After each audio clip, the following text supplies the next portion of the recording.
போட்டித் தேர்விற்காக தயாராகி கொண்டிருக்கும் என் அன்பு மாணவர்களுக்கு வணக்கம். இந்த வீடியோல என்ன பார்க்க போறோம்னா, நம்ம தினமைந்து கணிதம்ன்ற ஒரு தொடர் பண்ணிட்டு இருக்கோம் கரெக்ட்டுங்களா? அந்த தொடர்ல இப்ப நம்ம பார்க்க போறது பாத்தீங்கன்னா 36வது வீடியோ. இதுக்கு முன்னாடி 35 பார்ட் வீடியோஸ் போட்டிருக்கோம். பார்க்காதவங்க பார்த்துட்டு வந்துருங்க. வாங்க டைரக்டா வீடியோக்குள்ள போயிடலாம். நமக்கான ஃபர்ஸ்ட் கொஸ்டின் பாருங்க, என்ன கொடுத்திருக்காங்க. ரூபாய் 16,000க்கு 2 ஆண்டுகளுக்கு கிடைக்கும் கூட்டு வட்டிக்கும் தனி வட்டிக்கும் இடையே உள்ள வித்தியாசம் 40 எனில் வட்டி வீதத்தை காண்கன்னு சொல்லியிருக்காங்க. அதாவது காம்பவுண்ட் இன்ட்ரெஸ்ட்டுக்கும் சிம்பிள் இன்ட்ரெஸ்ட்டுக்கும் உள்ள டிஃபரன்ஸ் பாத்தீங்கன்னா 40 ரூபாய் கொடுத்துருக்காங்க. அதோட பிரின்சிபல் பாத்தீங்கன்னா 16,000 ரூபாய். அப்படி இருக்கப்போ 2 வருஷத்துக்கு அப்புறம் என்ன ரேட் ஆஃப் இன்ட்ரெஸ்ட்ல கிடைக்கும்னு கேட்டிருக்காங்க. சோ கூட்டு வட்டிக்கும் தனி வட்டிக்கும் உள்ள வித்தியாசத்துல எவ்வளவு அமௌண்ட் கொடுத்துருக்காங்க? 40 ரூபாய் கொடுத்துருக்காங்களா? அதை எழுதிருங்க. நெக்ஸ்ட் என்ன பண்ணீங்கன்னா 100ஆல 2 டைம் மல்டிப்ளை பண்ணீங்க n 2 இயர்ஸ்னால. ஓகேங்களா? n வந்து 2 வருஷம் இருக்குனால 2 டைம் 100ஆல மல்டிப்ளை பண்ணிடுறேன். டிவைடட் பை நமக்கு அசல் கொடுத்துருக்காங்க பாத்தீங்களா, அந்த அசலால டிவைட் பண்ணிருங்க. அசல் பாத்தீங்கன்னா 16,000 ரூபாய் கொடுத்துருக்காங்க. 3 ஜீரோக்கு 3 ஜீரோ கட் பண்ணி விட்டுறேன். 4ஆல் அடிக்கிறேன். ஒரு நாள் 4, 4 × 4 16. திருப்பி 4ஆல் அடிக்கிறேன். ஒரு நாள் 4, 25 × 4 100. அப்ப √25 வேல்யூ தான் நமக்கான ரேட் ஆஃப் இன்ட்ரெஸ்டா இருக்கும். அப்ப √25 வேல்யூ பாத்தீங்கன்னா 5. அப்ப ரேட் ஆஃப் இன்ட்ரெஸ்ட் கூட்டு வட்டிக்கும் தனி வட்டிக்கும் இடையே உள்ள வீதம் பாத்தீங்கன்னா வட்டி வீதம் பாத்தீங்கன்னா 5% கிடைச்சிருக்கு. சார் இது டைரக்டா போட்டீங்களே சார், எப்படி சார் வந்துச்சு அப்படின்ற ஒரு டவுட் இருக்கும் கரெக்ட்டுங்களா? நமக்கு காம்பவுண்ட் இன்ட்ரெஸ்ட்க்கும் சிம்பிள் இன்ட்ரெஸ்ட்டுக்கான ஃபார்முலா என்ன? PR²/100² ஃபார்முலா கரெக்ட்டுங்களா? இதுல இருந்து நான் R மட்டும் எடுக்க போறேன். சோ R² மட்டும் வச்சுக்கிட்டு காம்பவுண்ட் இன்ட்ரெஸ்ட்க்கும் சிம்பிள் இன்ட்ரெஸ்ட்க்கும் உள்ள டிஃபரன்ஸ் இன்ட்டு 100² நான் என்ன பண்ணிட்டேன் 100 × 100 எழுதிட்டேன். Divided by principal. இங்க பவர்ல 2 இருக்கிறது ஈக்குவல் டான் சைடு போனா 1/2 போகும். பவர்ல 1/2னாலும் √4 same. So R equal to தனி வட்டி கூட்டு வட்டி வித்தியாசம் இன்ட்டு 100 × 100 டிவைடட் பை பிரின்சிபல். இதுதான் நான் டைரக்டா எழுதிருக்கேன். ஓகேங்களா? நோட் பண்ணி வச்சுக்கோங்க. நமக்கான அடுத்த கொஸ்டின் பார்ப்போம். புரிஞ்சுங்களா? 5% தான் இந்த கொஸ்டினுக்கான ஆன்சர். இது ரீசெண்டா கேட்ட கொஸ்டின்ஸ் தான். ஓகேங்களா? நமக்கான அடுத்த கொஸ்டின் பாத்தீங்கன்னா ஆவரேஜ்ன்ற டாபிக்ல இருந்து கொண்டு வந்திருக்கோம். என்ன சொல்லியிருக்காங்க? PQRSTன்ற ஒரு 4 பேர் இருக்காங்க. Tயோட சேர்த்து 5 பேர் இருக்காங்க. அந்த 5 பேரோட சராசரி பாத்தீங்கன்னா 28 கொடுத்துருக்காங்க. அதுல PRT இவங்களோட சராசரி பாத்தீங்கன்னா 24ன்னு கொடுத்துட்டு QSஓட சராசரி என்னன்னு கேட்டிருக்காங்க. ஓகேங்களா? நமக்கு சராசரிங்கிறதுக்கான ஃபார்முலா என்ன? ஆவரேஜுக்கான ஃபார்முலா என்ன? சம் டிவைடட் பை நம்பர்ஸ் கரெக்ட்டுங்களா? சம் டிவைடட் பை நம்பர்ஸ்ங்கிறதா நமக்கான ஃபார்முலா. இதுல நான் சம் கண்டுபிடிக்க போறேன். சம் கண்டுபிடிக்க போறேன்னா என்ன பண்ணலாம்? ஆவரேஜையும் டோட்டல் நம்பர்ஸையும் மல்டிப்ளை பண்ணா நமக்கு சம் கிடைக்கும். அப்ப எத்தனை நம்பர் இருக்கு பாருங்க? 5 நம்பர் இருக்கு. அப்ப 28 5ஆல மல்டிப்ளை பண்ணா யாரோட கூடுதல் கிடைக்கும்? P + Q + R + S + T யோட கூடுதல் கிடைக்கும். 20 × 5 100, 8 × 5 40, ஆட் பண்ணா 140. அப்ப 28 5ஆல மல்டிப்ளை பண்ணா 140ன்னு கிடைக்கும். சார் என்ன சார் நீங்களே போடுறீங்க, எங்களுக்கு சொல்ல மாட்டேங்கிறீங்க அப்படின்னா, நான் இந்த 28 இருக்கு பாத்தீங்களா, இது எப்படி பிரிச்சுட்டேன்னா 20 + 8ன்னு பிரிச்சு 5ஆல மல்டிப்ளை பண்றேன். 20 × 5 100, 8 × 5 40, 2 ஆட் பண்ணா 140. அப்போ 28யும் 5யும் மல்டிப்ளை பண்ணா நமக்கு 140ன்றது டைரக்டா கிடைக்கும். நெக்ஸ்ட் என்ன சொல்லிருக்காங்க பாருங்க? PRT 3 பேத்தோட நான் கூடுதல் கண்டுபிடிக்க. PRTன்ற 3 பேரோட ஆவரேஜ் கொடுத்திருக்காங்க.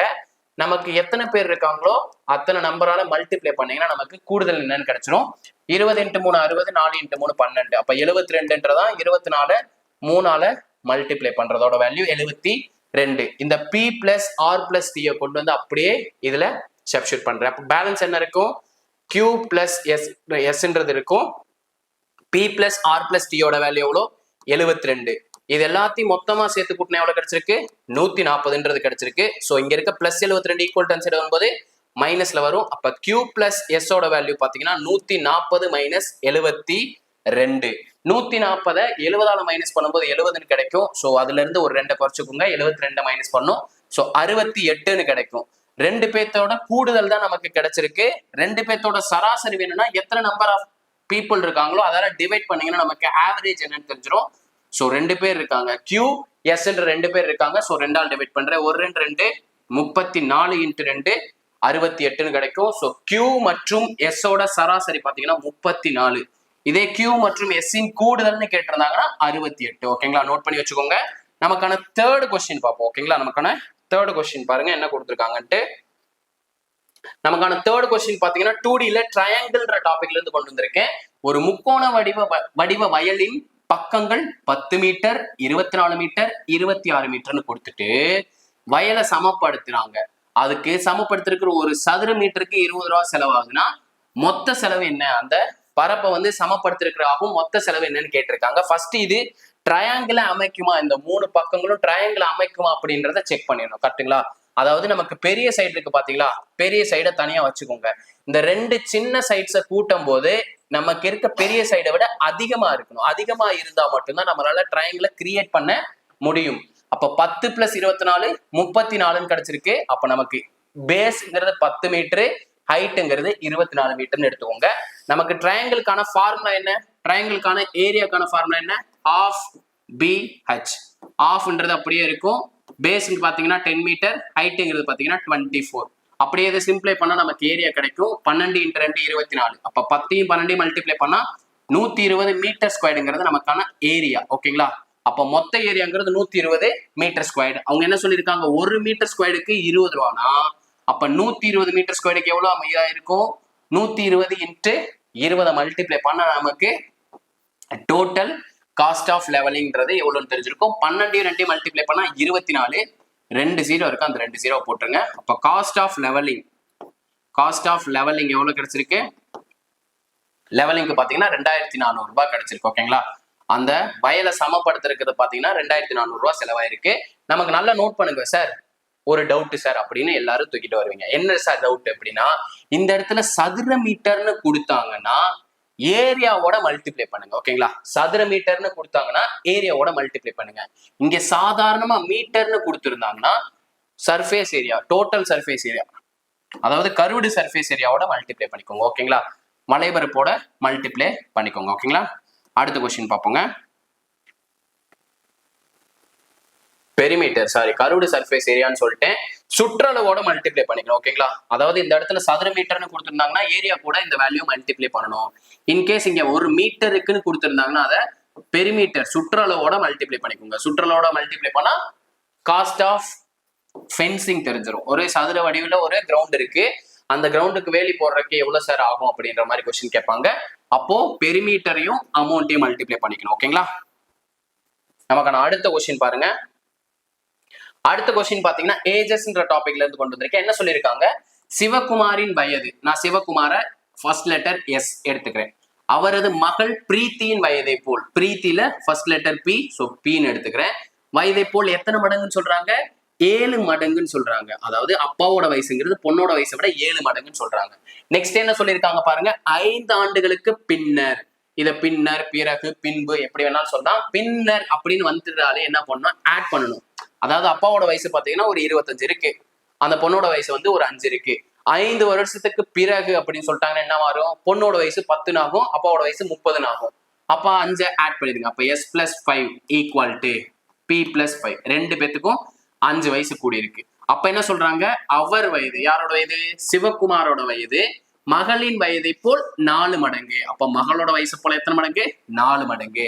இங்க எஸ் இருக்கு பாத்தீங்களா, எஸ் பதிலா நம்ம என்ன சப்ஸ்டிட் பண்ணிடலாம், 7p சப்ஸ்டிட் பண்ணிடலாம். +5, இந்த 4 ரெண்டு டேர்மோட மல்டிப்ளை பண்ணா 4p + 4 × 5 20. p எல்லாம் ஒரு சைடும் வேல்யூ எல்லாம் ஒரு சைடு கொண்டு போறேன். 4pன்றது ஈக்குவல் டு இன்சைடு கொண்டு வரேன். அப்ப 7p - 4p = plus 5 equal to answer கொண்டு போயிடுறேன். அப்ப 20ல இருந்து 5 மைனஸ் பண்ணணும். 20ல இருந்து 5 மைனஸ் பண்ணா 15 கிடைக்கும். 3pல இருந்து 7pல இருந்து p மைனஸ் பண்ணா 3p கிடைக்கும். அப்ப 3p யோட வேல்யூ 15. இதுல நான் பிரீத்தியோட வயசு தான் கண்டுபிடிக்க போறேன். ஏன்னா அவங்களோட தற்போதைய வயது, ரெண்டு பேர்த்தோட தற்போதைய வயது கேட்டிருக்காங்க. சோ 1 3 3 5 × 3 15ன்னு கிடைச்சிருக்கு. அப்ப பிரீத்தியோட வயசு பாத்தீங்கன்னா 5. அதை கொண்டு போய் அப்படியே 7 டைம்ஸ் ஆஃப் பிரீத்தி அப்படின்றதுல சப்ஸ்டிட்யூட் பண்ணோம்னா சிவகுமாரோட வயசு கிடைச்சிடும். 7 × 5 35 அப்படின்னு கிடைக்கும். அப்ப ரெண்டு பேர்த்தோட வயசு என்ன, 5, 35ன்னு கிடைச்சிருக்கு. ஓகேங்களா? ரொம்பவே சிம்பிள் தான், ரொம்ப ஈஸியான கொஸ்டின் தான். நமக்கான அடுத்த கொஸ்டின் பாத்தீங்கன்னா 3D அளவியல், 3D மென்சுரேஷன், 3Dல சிலிண்டர்ன்ற டாபிக்ல இருந்து கொண்டு வந்திருக்கேன். என்ன கொடுத்திருக்காங்க, ஒரு உருளையின் கன அளவு 448 பை கியூபிக் சென்டிமீட்டர் கொடுத்திருக்காங்க. உருளையோட கன அளவுக்கான ஃபார்முலா என்ன, πr²h. இதோட வேல்யூ என்ன கொடுத்திருக்காங்க, 448 பைன்னு கொடுத்திருக்காங்க. சோ ரெண்டு சைடு பை இருக்கு, நான் கட் பண்ணி விட்டுறேன். நெக்ஸ்ட் என்ன கொடுத்திருக்காங்க, உயரம் 7 சென்டிமீட்டர் கொடுத்திருக்காங்க. அப்ப ஹச்சுக்கு பதில் 7 சப்ஸ்டிட் பண்ணிடலாம். r² இங்க இருக்க மல்டிபிளிகேஷன்ல இருக்கிறது வந்து டிவிஷன்ல போகும். சோ 448 / 7 போட்டுறேன். நமக்கு என்ன கேட்கறாங்க, உருளையின் வளைவரப்பு சிலிண்டரோட லேட்டரல் சர்ஃபேஸ் ஏரியா கேட்டிருக்காங்க. லேட்டரல் சர்ஃபேஸ் ஏரியாங்கிறது பாத்தீங்கன்னா 2πRH அப்படின்றதான் லேட்டரல் சர்ஃபேஸ் ஏரியா. ஓகேங்களா, லேட்டரல் சர்ஃபேஸ் ஏரியா. ஓகேங்களா, அப்போ இத 7ஆல டிவைட் பண்ணலாம். ஒரு 7 7 6 × 7 42, பேலன்ஸ் 2, 4 × 7 28. அப்போ ஆர் ஸ்கொயர்டோட வேல்யூ வந்து 64 கிடைச்சிருக்கு. பவர்ல இருக்க 2 ஈக்குவல் டு ஆன்சர் போகும்போது என்ன மாறும், ரூட்டா மாறும். அப்போ √64. √64ஓட வேல்யூ என்ன, 8. எப்படி சார் 8? 8ஓட ஸ்கொயர் வேல்யூ தான் 64. அந்த 8ஓட பவர்ல இருக்க 2வும் ரூட்டும் கேன்சல் ஆயிரும். ஓகேங்களா, அப்ப ஆறுங்கிறது பாத்தீங்கன்னா 8 சென்டிமீட்டர். எப்படி சார் சென்டிமீட்டர், நமக்கு கொடுத்திருக்கிறது எல்லாமே சென்டிமீட்டர்ல கொடுத்திருக்காங்க. சோ நமக்கு கிடைக்கிறதும் சென்டிமீட்டர் தான் கிடைக்கும். சோ நமக்கான லேட்டரல் சர்ஃபேஸ் ஏரியா தான் கேட்டிருக்காங்க 2πRH. இதுல இன் டர்ம்ஸ் ஆஃப் ஆன்சர் எல்லாமே பையில கொடுத்திருக்காங்க, அப்படியே பைய வச்சுக்கோங்க. அப்ப 2 × π × ஆரோட வேல்யூ என்ன கண்டுபிடிச்சிருக்கோம், 8ன்னு கண்டுபிடிச்சிருக்கோம். ஹச்சோட வேல்யூ 7ன்னு கொடுத்திருக்காங்க. 2 × 8 16. 16 7ஆல மல்டிப்ளை பண்ணோம். 10 × 7 70. 6 × 7 42. ஆட் பண்ண என்ன கிடைக்கும், 211. 112ன்னு கிடைக்கும். 112 π சென்டிமீட்டர் ஸ்கொயர் என்பதுதான் நமக்கான லேட்டரல் சர்ஃபேஸ் ஏரியா. இதை சம்டைம்ஸ் கர்வ்டு சர்ஃபேஸ் ஏரியான்னு கூட சொல்லலாம். இந்த இடத்துல கர்வ்டு சர்ஃபேஸ் ஏரியான்னு சொல்லலாம். ஓகேங்களா, இவ்வளவுதாங்க இன்னைக்கான 5 சம். ஓகேங்களா, ரொம்பவே சிம்பிள் தான். இது எல்லாமே ரீசெண்டா கேட்ட கொஸ்டின்ஸ் தான். மறக்காம உங்க ஃப்ரெண்ட்ஸ் எல்லாருக்கும் ஷேர் பண்ணுங்க. நம்ம வீடியோ பிடிச்சிருந்தா லைக் பண்ணிட்டு கமெண்ட்ல பிளாக் கலர் ஆர்டர் தட்டி விட்டுருங்க. முக்கியமா மேக்ஸ் வித் எம்எம்கே டெலிகிராம் பேஜ்ல ஜாயின் பண்ணிக்கோங்க. நம்ம ஃப்ரீ டெஸ்ட் கண்டக்ட் பண்ணிக்கிட்டு இருக்கோம். ஜாயின் பண்ணணும்னு நினைக்கிறவங்க 8122431304 நம்பருக்கு வாட்ஸ்அப் பண்ணுங்க. ஃப்ரீ டெஸ்ட்ல ஜாயின் பண்ணணும்னா 8122431304 நம்மளோட வாட்ஸ்அப் நம்பர். இந்த வாட்ஸ்அப் நம்பருக்கு willing to join ஃப்ரீ டெஸ்ட்னு வாட்ஸ்அப் பண்ணீங்கனாலே டீடைல்ஸ் அனுப்பிச்சு வச்சிருவாங்க. உங்களோட டெஸ்ட்டை வந்து நீங்க அட்டன் பண்ணிக்கலாம். ஓகேங்களா, டெலிகிராம் பேஜ்ல ஆட் பண்ணாங்கன்னா நீங்க டெஸ்ட் அட்டன் பண்ணிக்கலாம். முக்கியமா உங்க ஃப்ரெண்ட்ஸுக்கு ஷேர் பண்ணுங்க. ஃப்ரீ டெஸ்ட் போயிட்டு இருக்கு. மேக்ஸ் பிளஸ் ரீசனிங் சேர்த்து தான் போய்கிட்டு இருக்கு. ஓகேங்களா, மேக்ஸ் பிளஸ் ரீசனிங் சேர்த்து தான் போயிட்டு இருக்கு. ரொம்ப சிம்பிளான டாபிக் தான் இன்னைக்கு பார்த்துருக்கோம் இன்னைக்கு வீடியோல. இதே மாதிரி அடுத்த ஒரு வீடியோவுடன் சந்திக்கிறேன். அதுவரை உங்களிடமிருந்து விடைபெறுவது நான் உங்கள் மேக்ஸ் மதன். தேங்க்யூ.